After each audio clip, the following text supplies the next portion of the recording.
if you take the latest UN climate and environmental report, I'd read a couple of stats. We only have until 2030 to essentially save the planet. I mean, that was, to me, a very striking, very alarming way to put it. The UN hadn't been so stark. What about it grabbed you both?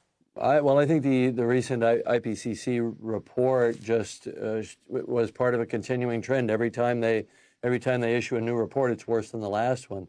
So the handwriting's on the wall.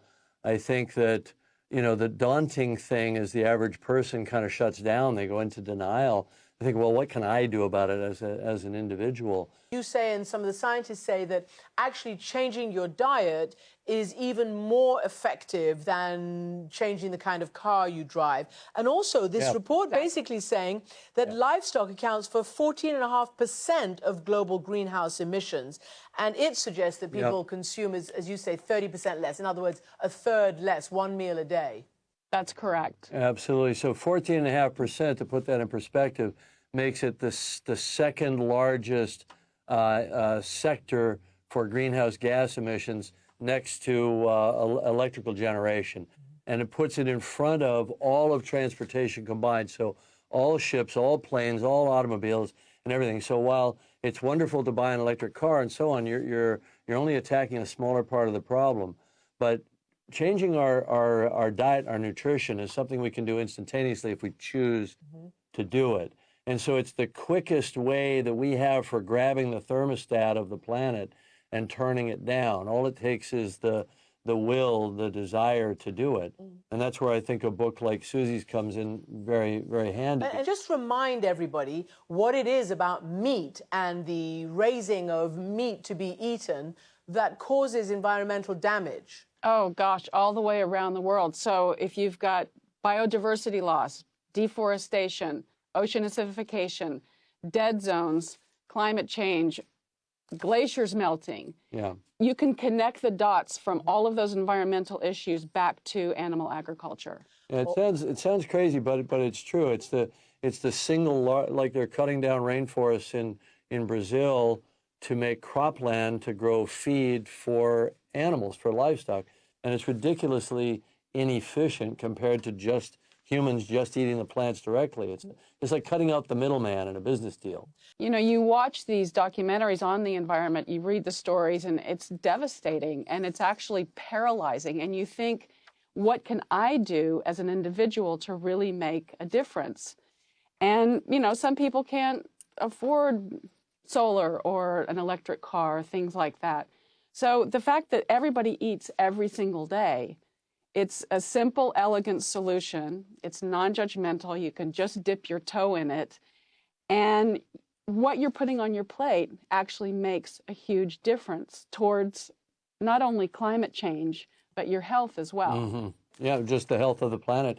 I mean, the quickest and easiest way for an individual to feel empowered and to make a difference and to be able to look at their face in the mirror in the morning and think, I'm making a difference, I'm doing something positive, not just for myself, my own health and my family's health, but for the health of the planet, is to change how we eat. We really can't meet our Paris Accord numbers without addressing animal agriculture. So I want to play a little clip from Avatar because, you know, even if you didn't really understand the planet and the climate, I mean, it was such a beautiful, beautiful depiction of what's at stake. And, of course, often our culture has stories of doom and gloom, and the hard news around climate is a lot of doom and gloom. So I wonder, when you were making this film, whether you thought about the impact of the beauty. I'm just going to play it, and then you can answer me. To become Aronyu, hunter, you must choose your own Ikran, and he must choose you. When? When you are ready.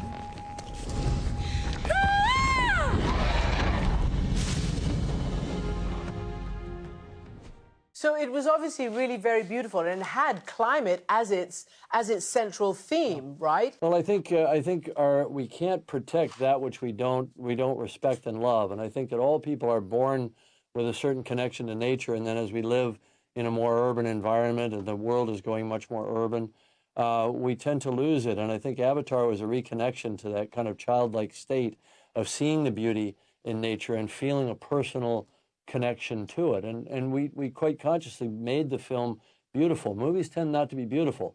They tend to be spectacular often, but there's not an emphasis placed on beauty, just immersive. I want to be there in that world, beauty. And I thought this is the way to get people to care about the natural world, not by beating them over the head with some kind of message and some sense of blaming or a call to action. I think the best call to action is when you believe in something and you want to make a difference. And do you use technology as not just a visual and a movie thing, but also as something to help with the environment? I mean, what kind of environmental rules and regs do you have on your shoots, for instance? Well, thanks for asking that. We put in a 1 megawatt solar power system on the roofs of the sound stages to offset all the power consumption of our computers and so on that we use for the computer animation. So we're definitely net carbon negative from an energy perspective.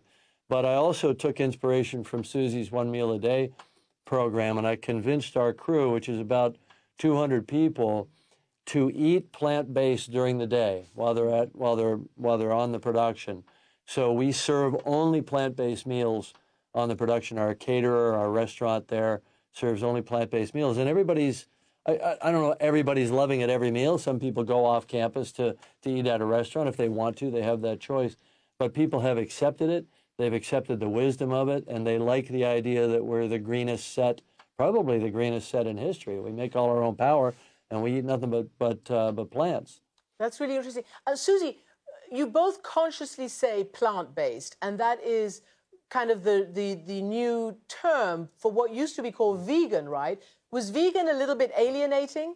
You know, it's starting to make a shift, certainly.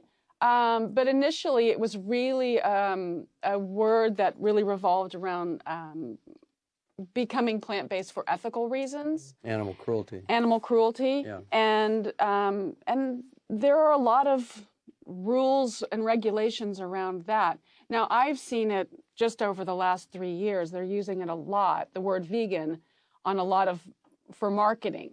Yeah. Vegan and plant-based. So people are starting to realize that actually sells products. There are a lot of people leaning forward that are curious about it or want to make a change for their own health or maybe for environmental reasons. They don't quite know where to start, or they feel like it's too much. Oh, I couldn't do that. I could never do that. And then they find out how easy it is and how good the food can be.